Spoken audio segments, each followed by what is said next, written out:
இனியவர்களே, செங்கல்பட்டு மாவட்டம் கீரப்பாக்கம் என்னும் ஊரிலே ஏரிக்கரைக்கு அருகாமையிலே அங்கே ஒரு குளக்கரை, அந்த குளக்கரைக்கு அருகாமையிலே இருந்து கொண்டிருக்கிற ஒரு சைவ கோயில் ஒன்று, அம்மன் கோவில். அதன் பின்புறத்திலே ஒரு ஆலமரத்தினுடைய அடிப்பகுதியிலே சமணத்தினுடைய தொன்மையான சான்றுகள் அருமையாக இங்கே கிட்டத்தட்ட 9 வரிகளுடன் கூடிய கல்வெட்டோடு இருந்து கொண்டிருக்கிறது.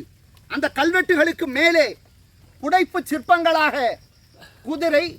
குதிரையை இயக்குகிற அந்த குதிரை ஓட்டுபவர், அதற்கு அருகாமையிலே அரிவாள் கொடுவாள் போன்ற ஒரு கருவி, பூரண கும்பம் உள்ளிட்ட சான்றுகள் இங்கே உருவாக்கப்பட்டிருக்கின்றன. சமணத்திற்கு உரியவையாக இருந்து கொண்டிருக்கிற சாமாயிக திரியாவதி என்று சொல்லப்படுகிற குறியீடுகள் அருகாமையிலே இருக்கக்கூடிய ஒரு பாறையிலே அங்கே காட்டப்பட்டிருக்கின்றன. இந்த 9 வரி கல்வெட்டுகள் கிபி 9ஆம் நூற்றாண்டு அளவை சேர்ந்ததாக பல்லவர் கால கல்வெட்டாக இருந்து கொண்டிருக்கிறது. ஜைனத்தினுடைய யாப்பனிக சங்கத்தை சேர்ந்த ஒரு துறவி அகர முதலி என்பவர், அவர் மகாவீர குருவடிகள் என்கிற ஜைனத்தினுடைய தலைமை குருவாக ஆச்சாரியராக இருந்தவருடைய மாணவர் அகர முதலி. இந்த அகர முதலி இந்த ஊரினுடைய கீரப்பாக்கம் ஊரினுடைய வடக்கு புறத்திலே ஒரு ஜினாலயத்தை எழுப்பினார் என்கிற செய்தி இந்த 9 வரி கல்வெட்டுகளிலே இருந்து கொண்டிருக்கிறது.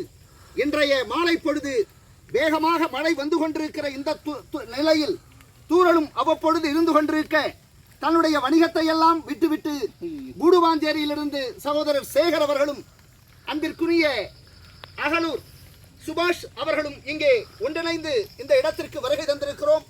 இந்த சமணத்தினுடைய கல்வெட்டு சான்றுகள் என்பது 2 அருமையான விஷயங்களை சொல்லுகிறது. ஒன்று, யாப்பனிக சங்கம் ஒட்டுமொத்தமான தமிழ்நாட்டில் எந்த இடத்திலும் யாப்பனியம் என்பது குறித்தான கல்வெட்டு எந்த இடத்திலுமே இல்லை. யாப்பனியம் என்கிற ஜைனத்தினுடைய பிரிவு கர்நாடக மாநிலத்திலே கிபி 2-3ஆம் நூற்றாண்டுகளிலே தொடங்கி அது 12-13ஆம் நூற்றாண்டுகள் வரை 1000 ஆண்டுகள் வளமை நிறைந்ததாக இருந்திருக்கிறது. அம்மன் வழிபாட்டை அடிப்படையாக கொண்ட அந்த யாப்பனிய சங்கத்தினுடைய தொடர்ச்சி இங்கே இந்த ஊரிலும் கீரப்பாக்கத்திலும் இருந்திருப்பது ஆச்சரியமான ஒரு விஷயம். அதே நேரத்தில் முதலாக மகாவீர குருவடிகள் என்கிற ஆச்சாரியருடைய பெயரை, மகாவீரர் என்கிற பெயரை இந்த தமிழ்நாட்டின் ஒரே ஒரு கல்வெட்டில் மட்டும்தான், அதுவும் ஜைனமும் சமணமும் இணைந்த கிபி 8ஆம் நூற்றாண்டுக்கு பின்னாலே கிபி 9ஆம் நூற்றாண்டை சேர்ந்ததாக கருதப்படுகிற இந்த கல்வெட்டிலே காணப்படுகிறது.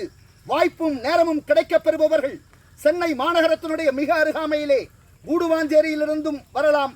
அங்கே நம்முடைய கொளப்பாக்கம் ஊரப்பாக்கம் சாலையிலே அங்கே 2 ஊர்கள் இருந்து கொண்டிருக்கின்றன. அங்கேயும் இந்த கீரப்பாக்கம் கூட்டுச்சாலையிலிருந்து உள்ளே இங்கே வரக்கூடிய வாய்ப்புகள் இருக்கின்றன.